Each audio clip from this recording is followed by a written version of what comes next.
सर्वप्रथम माझ्या WhatsApp group फॅमिलीला माझा मनापासून नमस्कार.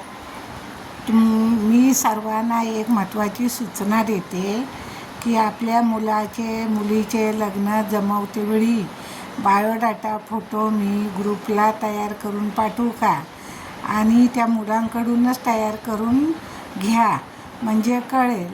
आणि मुलांशी फ्रेंडशिप करा, प्रेमाने वागून त्यांच्या मनातलं काढून घ्या की खरंच तुझा मनापासून तयार आहेस का लग्नासाठी.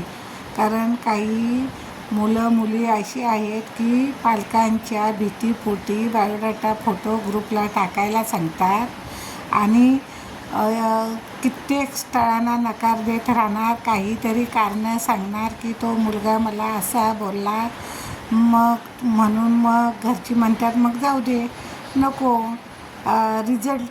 रिजेक्ट कर, त्याला नाही पसंत म्हणून सांगूया. असं करू नका. कारण काही मुलांनी असंच केलं आहे आणि परजातीच्या मुलासंगती लग्न केलं आहे. तर असं करू नका तुम्ही. दुसऱ्या वेळ पण वाया जातो आणि दुसऱ्या मग कित्येक स्थळांना तुम्ही नकार देत राहणार. त्याच्यापेक्षा मुलांना विश्वासात घ्या तरच लग्न जमवा त्यांचं. बळनी मुलांवरती लादू नका.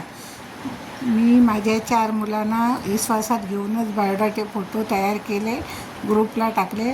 पहिल्या स्थळासंगतीच लग्न माझ्या मुलांनी केलं. ते मला किती अभिमान वाटला माझ्या मुलांचा. माझ्या 2 मुली 2 मुलगे. मला खूप अभिमान आहे माझ्या मुलांचा. मी त्यांना विश्वासात घेऊन विचारलं, त्यांनी सांगितलं आमचं तसं काय नाही, ग्रुपमधून लग्न तू जमव, आम्ही तयार आहे. पहिलं स्थळ जे दाखवलं, कुंडली जमली, सगळं जमलं, लग्न होऊन संसार चांगले सुखात चालू आहे. तुम्ही पण तसंच करा. मुलींची मनं जाणून घ्या. बळनी त्यांचं काय बाहेर असेल तर त्यांचं लग्न लावून द्या, पण तुम्ही जबरदस्तीने त्यांचं बायोडाटे फोटो ग्रुपला टाकू नका. कारण मला खूप अनुभव आलेले आहे तिकडचे. पालकांच्या भीतीपोटी मुली तयार होतात आणि कित्येक स्थळांना नकार देतात.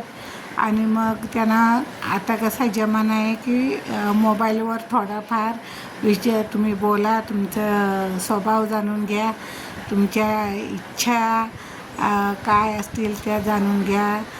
तर तसं बोलता मग काहीतरी कारणं सांगून लग्न मोडतात मुली किंवा मुलं. ते योग्य नाही. सरळ मुलांना विचारायचं, विश्वासात घ्यायचं. तुमचं काय बाहेर असलं तर लग्न लावून देतो आणि नसेल तर मी ग्रुपला बायोडाटा फोटो टाकते. ॲडजस्टमेंट करायचा. सर्व परफेक्ट मिळणार नाही. आपली मुलगी किंवा आपला मुलगा कसा आहे, दिसायला कसा आहे, त्याचं समजा त्याचं सगळं ओके आहे, फक्त तो दिसायला थोडा हे आहे, अंधक आहे. तर तसं तुम्ही करू नका की दिसण्यावर संसार होत नाही. तुम्हाला सगळं दिसायला पण चांगला पाहिजे आणि त्याचं सगळं बॅकग्राऊंड पण चांगलं पाहिजे. सगळं हे कुठून मिळेल? दिसायला कसाही असू दे, तुम्ही तुमच्या मुलीचं किंवा मुलाचं पण दिसणं बघा.